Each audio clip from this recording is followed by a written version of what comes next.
பிரியமானவர்களே, ஆண்டவராகிய இயேசு கிறிஸ்துவின் நாமத்தினாலே இந்த காலையில் உங்கள் ஒவ்வொருவரையும் அன்போடு கூட நான் வாழ்த்துகிறேன். மறுபடியும் உங்களை சந்திக்கிறது எனக்கு ரொம்ப சந்தோஷம். அனுதினமும் ஆவியானவரோடு என்ற இந்த ஷார்ட் மெசேஜ் உங்களுக்கு இந்த நேரத்துக்கு மட்டும் இல்லை, இந்த நாள் முழுவதுக்கும் பிரயோஜனமாக இருக்க போகிறது. இன்றைக்கு ஆவியானவர் உங்களுக்கு கொடுக்குற வார்த்தை என்ன தெரியுமா? நான் உங்களுக்காக வாசிக்கிறேன். லூக்கா எழுதின சுவிசேஷம் 4ஆம் அதிகாரம் 14ஆம் வசனம். பின்பு இயேசு ஆவியானவருடைய பலத்தினாலே கலிலேயாவுக்கு திரும்பி போனார். அவருடைய கீர்த்தி சுற்றிலும் இருக்கிற தேசமெங்கும் பரவிற்று. ஆவியானவருடைய பலத்தினாலே, ஆவியானவருடைய பலத்தினாலே. என் அன்பு தேவனுடைய பிள்ளைகளே, நான் வாசித்த வசனம் லூக்கா 4ஆம் அதிகாரம் 14ஆம் வசனம். இப்போ இன்னொரு வசனத்தை நான் உங்களுக்கு வாசிக்கணும்னு ஆண்டவர் உணர்த்துறாரு.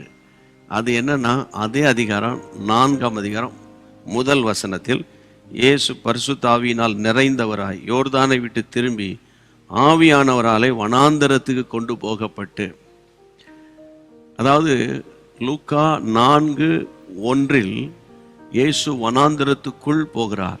வனாந்தரமான ஒரு ஜீவியத்துக்குள்ள போகிறார். 14ஆம் வசனத்தில் அந்த வனாந்தரத்தை விட்டு வேதம் சொல்லுகிறது கலிலேயாவுக்கு திரும்புகிறார்.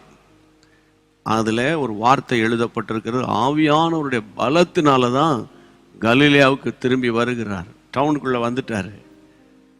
அவருடைய கீர்த்தி சுற்றிலும் இருக்கிற தேசமங்கெல்லாம், ஆண்டவருடைய பெயர் புகழ் தேசமங்கெல்லாம் போகுது.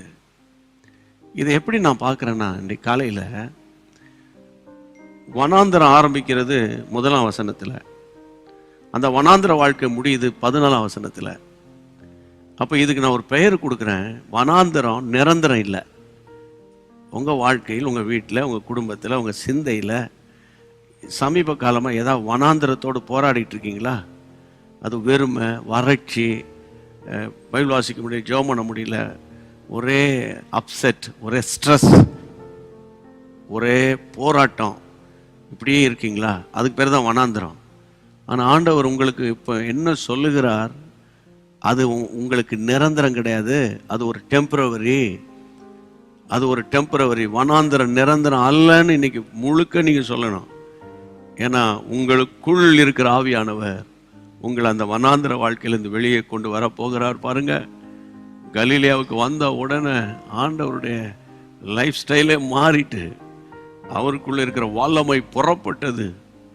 அவருடைய கீர்த்தி தேசம் எங்கிலும் பரம்பிற்று. என் அன்பு தேவனுடைய பிள்ளைகளே, தைரியமா இருங்க. என்ன வனாந்தரமா இருந்தாலும், அன்றைக்கு பழைய ஏற்பாட்டு பரிசுத்தவான்களை வனாந்தரத்தில் நடத்தினவர் அல்லவா அவர். இந்த உலகம் ஒரு வனாந்தரம் தான் நமக்கு. ஆனால் இந்த வனாந்தர பாதையில் அவர் உங்களோடு கூட இருப்பாராக. ஜெபம் பண்ணுவோமா?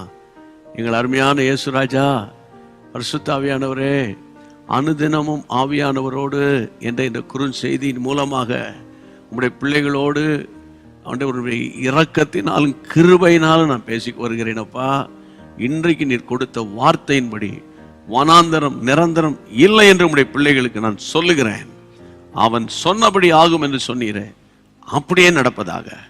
ஜெபத்தை கேட்ட தேவனுக்கு மகிமை உண்டாகட்டும்.